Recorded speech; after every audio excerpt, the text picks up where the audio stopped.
Un enseignant gentil mais pauvre donna à manger à un orphelin affamé, pour que le garçon disparaisse ensuite du village, laissant derrière lui le silence et la tristesse. C'est ainsi que tout commença. Alice venait d'être affectée à l'école primaire communautaire de Mapota. C'était son premier jour. Elle marchait joyeusement sur la route, impatiente de découvrir sa nouvelle école. En s'approchant de la grille de l'école, elle aperçut un garçon debout sur le côté. Il avait l'air très triste. Son uniforme scolaire était sale, déchiré, et pendait sur son petit corps amaigri. Alice s'approcha de lui et demanda doucement, « Pourquoi restes-tu ici ? Pourquoi n'es-tu pas entré à l'école ?» Le garçon baissa les yeux et répondit, « Mes vêtements sont déchirés.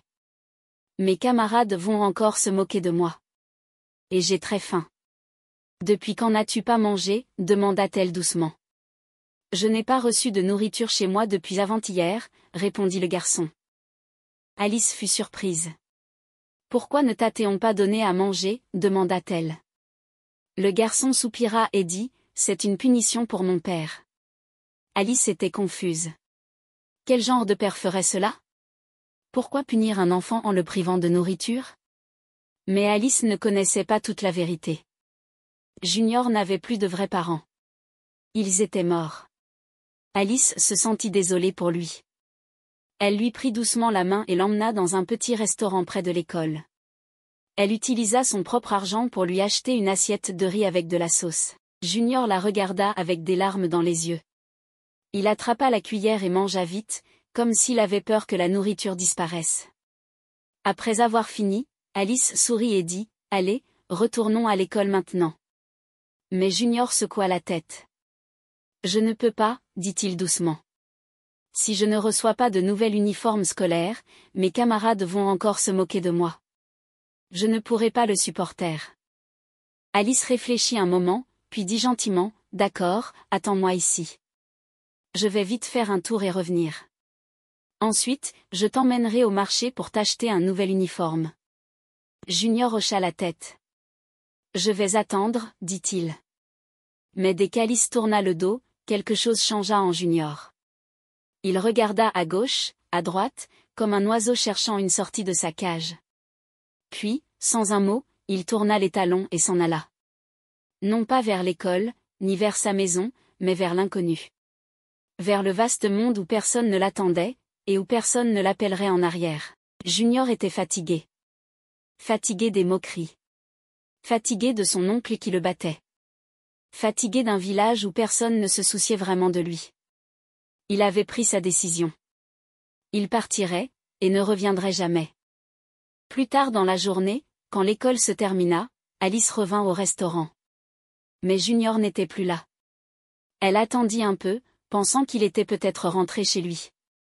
Alors, elle rentra aussi chez elle. Mais Junior n'était pas rentré. Son oncle et la femme de celui-ci l'attendaient déjà à la maison. L'oncle se tenait là, le visage dur, et dit, « Peu importe son heure de retour, je dois le punir. Il ose encore me désobéir. » Ils attendirent. La nuit tomba. Junior ne revint pas. Le lendemain matin, l'oncle interrogea les gens. Quelqu'un lui dit que Junior avait été vu la veille avec une nouvelle enseignante arrivée récemment. L'homme courut à l'école et trouva Alice. « Où est mon fils ?» cria-t-il. Alice était surprise et confuse. « Je ne comprends pas. De qui parlez-vous ?» L'homme rugit. « Junior. Tu es la dernière personne à l'avoir vu dans ce village. Où est-il ?» Alice recula d'un pas, « Je l'ai juste aidé. Il avait faim et l'air triste. Je lui ai donné à manger, c'est tout, » dit-elle doucement. L'oncle sortit de l'école furieux. Il alla directement au poste de police. Pendant ce temps, le directeur appela Alice dans son bureau. « Que s'est-il passé avec Junior ?» demanda-t-il. Alice expliqua tout. Il avait l'air fatigué et affamé. Je lui ai donné à manger et lui ai demandé d'attendre que je revienne pour lui acheter un uniforme. Mais à mon retour, il avait disparu. Le directeur se frotta la tête, perplexe. « Tu l'as juste aidé, et maintenant il a disparu ? C'est grave. Étrange. » Pendant qu'il parlait encore, l'oncle revint avec un policier. Il pointa Alice du doigt et cria. C'est elle. Ce n'est pas une vraie enseignante. C'est une ritualiste déguisée. Elle a enlevé mon fils. Alice se leva, choquée. J'ai juste aidé ce garçon. Je l'ai nourri. Je n'ai rien fait de mal, dit-elle en larmes. Mais le policier ne l'écouta pas. Il l'arrêta et l'emmena au poste. Et les interrogatoires commencèrent. Où est Junior? Que as-tu fait de lui? Travailles-tu seul? Alice ne cessait de pleurer et de répéter, je ne sais pas. Je l'ai juste aidé. Mais loin de tout ce tumulte, la vérité était tout autre. Après qu'Alice l'eut laissé au restaurant, Junior s'essuya la bouche, se leva et marcha vers le grand marché d'igname à la périphérie du village. Là, il vit un camion chargé d'igname. Sans que personne ne le voie, il se glissa à l'arrière et se cacha entre les sacs. Personne ne le remarqua. Ni le chauffeur, ni les femmes du marché. Junior avait disparu, mais par sa propre volonté. Ce matin-là, avant qu'Alice ne le rencontre, son oncle lui avait donné un choix cruel, l'école ou la ferme. Si tu choisis l'école, alors tu dois quitter ma maison pour toujours. L'oncle ne voulait plus que Junior aille à l'école. Il voulait seulement qu'il travaille à la ferme. Mais Junior voulait apprendre, lire, devenir quelqu'un. Et même la vie à la ferme était un enfer. Peu importe combien il travaillait, ce n'était jamais suffisant. L'oncle le battait violemment avec des tiges fraîches. Si violemment que son dos en brûlait. Ce matin-là, Junior prit donc sa décision. Mieux valait fuir dans le vaste monde que de rester vivre dans les coups et la douleur. C'est pourquoi, après qu'Alice l'eut quitté, il marcha vers le marché et se cacha dans le camion d'igname. Le lendemain, le camion arriva dans une grande ville animée. Des voitures klaxonnaient. Des vendeurs criaient. Avant même que le chauffeur ne descende, Junior sauta discrètement. Il regarda autour de lui, de grands immeubles, des visages inconnus. Il était complètement perdu. Il ne savait pas par où commencer. Mais une chose était sûre, il ne retournerait jamais dans ce village. Jamais. Pendant ce temps, Alice subissait l'enfer au commissariat. Les policiers étaient brutaux. Ils criaient, accusaient. Si tu ne ramènes pas ce garçon, tu pourrais passer le reste de ta vie en prison. Mais malgré les cris, les menaces, Alice tenait bon. Je n'ai fait que l'aider. Il avait faim. Je le jure. Elle fut enfermée toute la nuit. Le froid, le silence, la peur l'écrasaient. Mais elle gardait son innocence comme un bouclier. Le lendemain, son mari et leur jeune fille arrivèrent. Le mari entra dans le commissariat, fatigué mais déterminé. Ne t'inquiète pas, dit-il doucement. J'ai mis notre maison en vente. J'utiliserai l'argent pour payer les meilleurs avocats. On se battra. Je ne te laisserai pas tomber. Alice s'éclata en sanglots. Ne vends pas notre maison.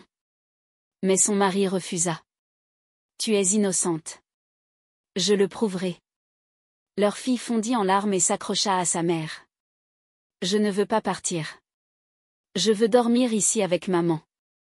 Alice resta forte, mais son cœur se brisa.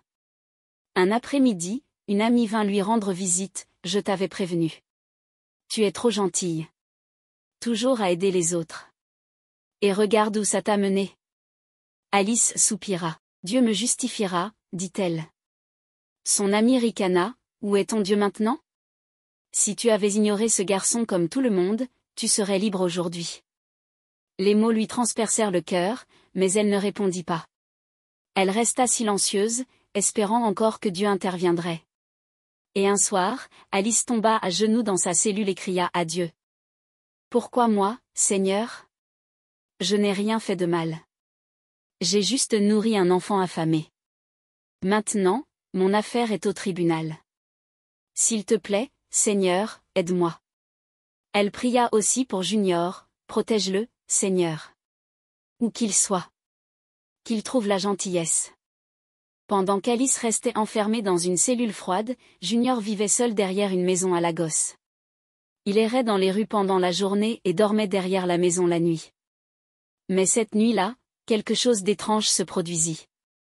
Junior avait trop peur pour dormir dehors. Alors il se cacha derrière des fleurs devant la grande maison et essaya de se reposer. Au milieu de la nuit, à moitié endormi, il entendit soudain des pas qui s'approchaient. Son cœur battait vite, mais il resta immobile, caché au fond des fleurs. Un homme apparut à la grille. Il portait une longue robe noire et marchait pieds nus, sans bruit. Il commença à prononcer des mots étranges, des incantations, et versa une poudre rouge devant la grille. Il répétait le même nom encore et encore. Madame Charity doit mourir. Madame Charity ne doit pas vivre cette semaine. Démon que je sers, venez prendre l'âme de Madame Charity. Il le dit plusieurs fois, puis disparut dans l'obscurité. Junior avait tout entendu, mais il était paralysé de peur. Il n'osa pas bouger ni crier. Le lendemain matin, Junior resta près de la maison. Il voulait prévenir les gens, mais il avait peur de franchir la ligne de poudre rouge. Vers 7 heures du matin, la grande grille s'ouvrit lentement. Une voiture brillante sortit. Junior courut et se posta juste devant. « Arrêtez ! Arrêtez !» cria-t-il. Le chauffeur freina brusquement et descendit, furieux. « Dégage de là !» Mais la femme à l'arrière sortit aussi. « Laisse-le » dit-elle doucement. Elle s'avança vers Junior. Mais Junior leva la main et dit fermement, « S'il vous plaît, madame, ne franchissez pas la grille. »« Quoi ?» répondit-elle. « C'est ma propre maison. Pourquoi ne devrais-je pas franchir la grille ?» Junior, la voix tremblante, répéta, « Ne franchissez pas la grille, je vous en supplie. » Elle le regarda, inquiète, « Que se passe-t-il » Junior raconta tout ce qu'il avait entendu la nuit précédente. « J'ai entendu un homme venir et verser quelque chose à la grille. Il disait, Madame Charity doit mourir cette semaine. » Les yeux de la femme s'agrandirent de terreur. « Ô Seigneur, sauve-moi. »« C'est mon nom, dit-elle. » Elle comprit aussitôt que Junior disait la vérité. Elle appela immédiatement son pasteur. Elle lui expliqua tout ce que Junior avait raconté. « Merci, mon garçon, dit-elle doucement. » Elle ordonna à tout le monde de ne pas franchir la grille. Environ une demi-heure plus tard, le pasteur arriva avec 2 membres de l'église. Ils prièrent fort et longuement, pendant près de 3 heures. Le pasteur posa les mains sur la grille, versa de l'huile d'onction sur le sol, et déclara, « Vous pouvez franchir la grille maintenant. Aucun mal ne vous touchera. » Madame Charity annula tous ses rendez-vous et resta chez elle toute la journée, encore bouleversée. Elle fit entrer Junior dans la maison et le remercia chaleureusement. « Mon garçon, que faisais-tu devant ma maison cette nuit-là » Junior baissa les yeux, « Je n'ai nulle part où aller.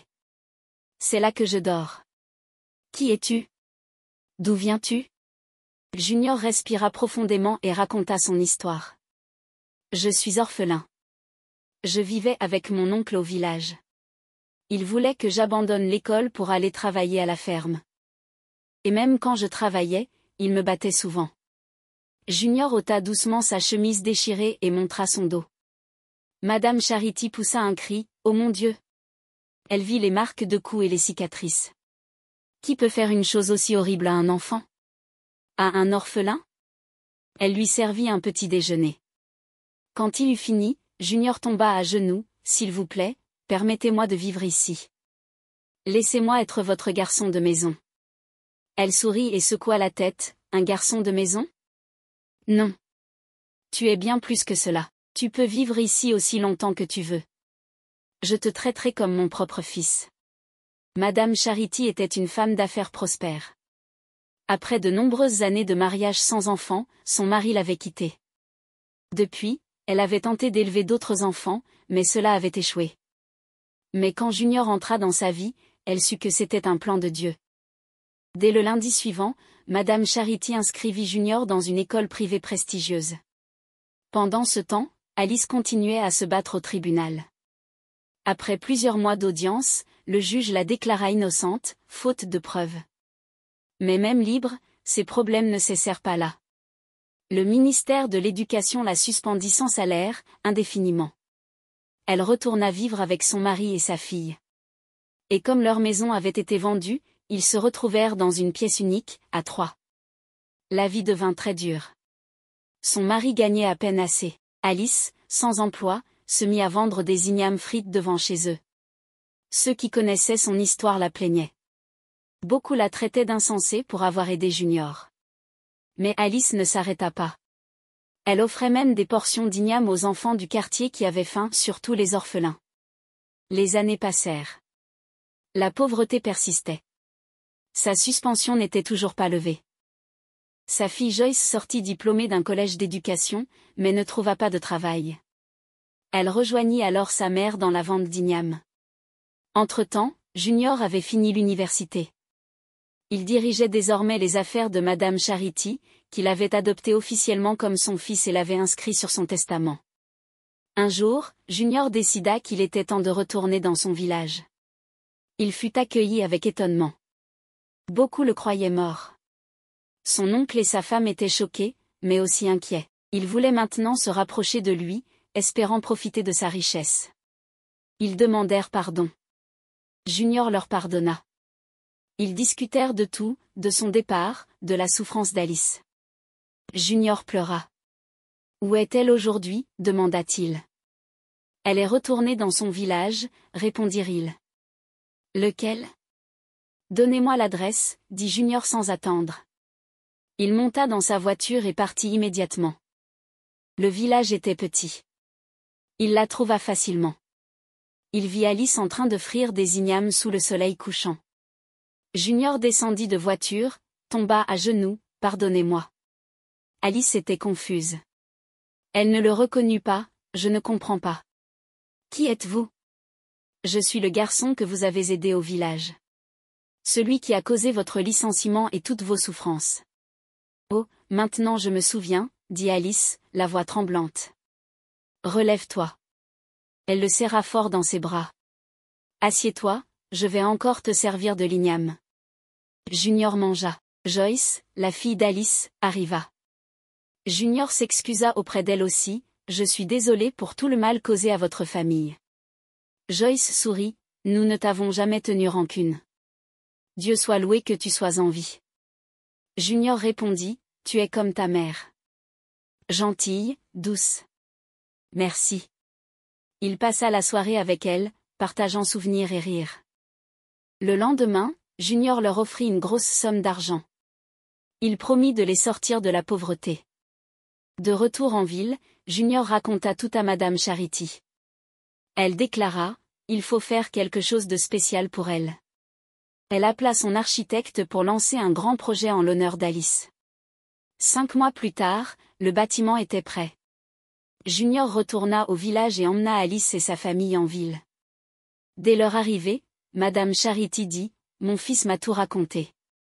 Vous l'avez aidé et vous avez souffert pour cela. Voici un petit geste de notre part. » Elle les conduisit à un complexe scolaire flambant neuf, avec salle de classe, internat et logement pour le personnel. Tout ceci vous appartient. Vous pouvez ouvrir votre propre école secondaire ici. Ce logement du directeur est désormais votre maison. Des larmes de joie coulèrent sur le visage d'Alice. « Tout ça, c'est pour nous » demanda-t-elle, stupéfaite. « Oui » répondit Junior avec un sourire. Alice se tourna vers son mari et dit, « Regarde.